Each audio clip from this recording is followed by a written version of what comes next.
Welcome! We are the Foreman Foundation, and our mission is to identify and assist racial/ethnic minorities with becoming well-adjusted and fully contributing members of the workforce through financial literacy, community outreach, and entrepreneurship.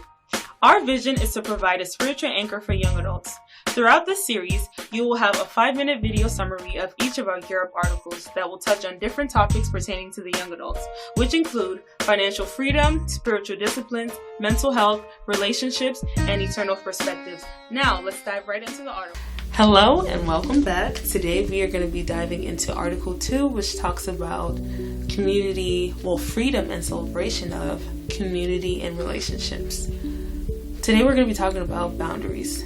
And I know some of you guys are thinking, what are healthy boundaries? How do I set healthy boundaries? So let's just dive right in.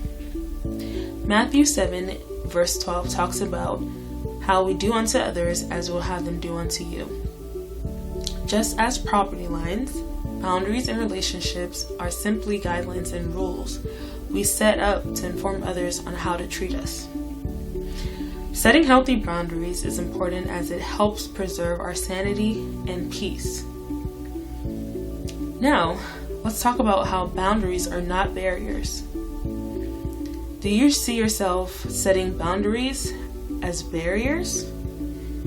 Boundaries apply to any kind of relationship you have, whether with a friend, a family member, a partner, or anyone in your life.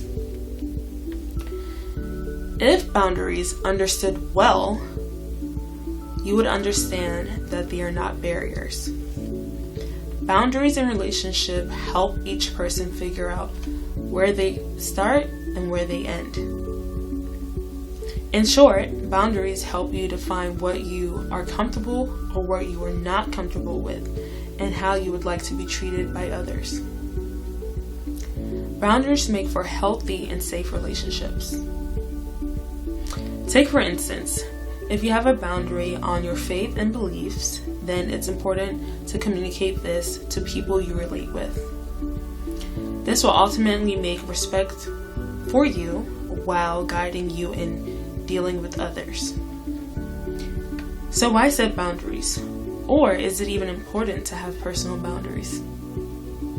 Our relationships will thrive when boundaries are communicated. Apart from helping us to treat others better, boundaries promote self-awareness. When we identify and define our boundaries, we live in tune with our desires, needs, and feelings.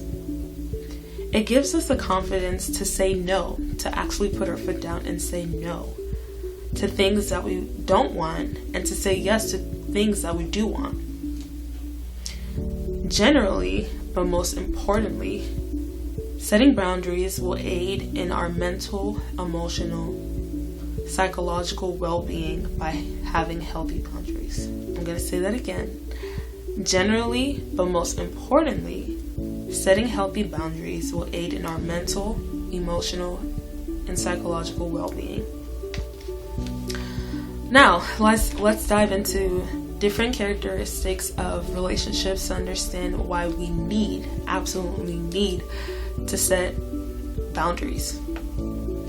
They are as follows: competitive/controlling, active/passive, aggressive/accommodating, disconnected/parallel lives, and finally, accepting/balanced.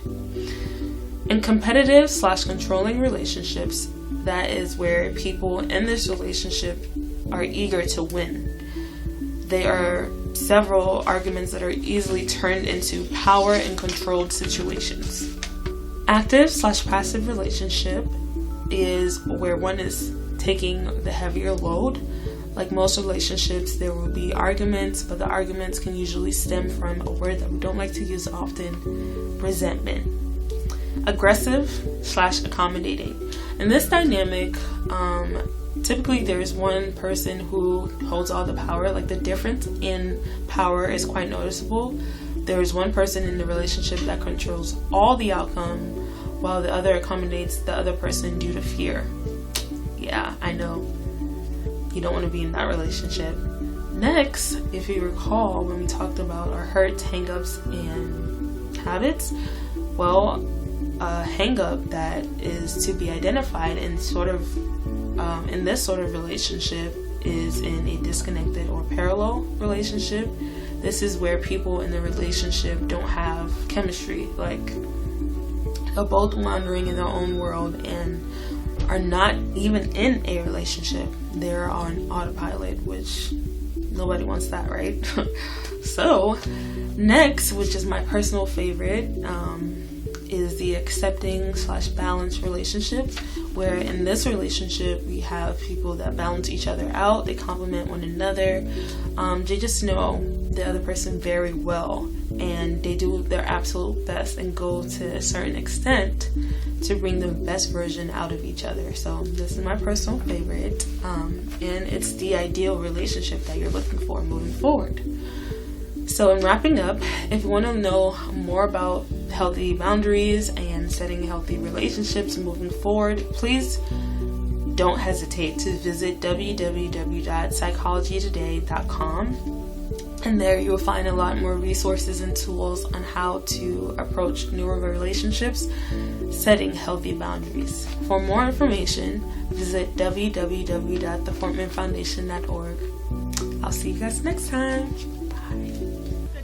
Summary and that you can apply everything that you learned from here today.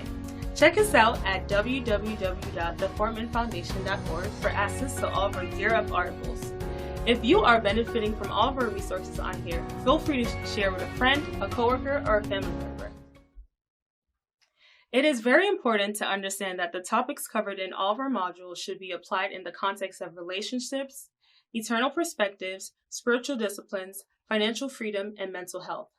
Finally, we want to leave you with these 5 important questions that will change your life.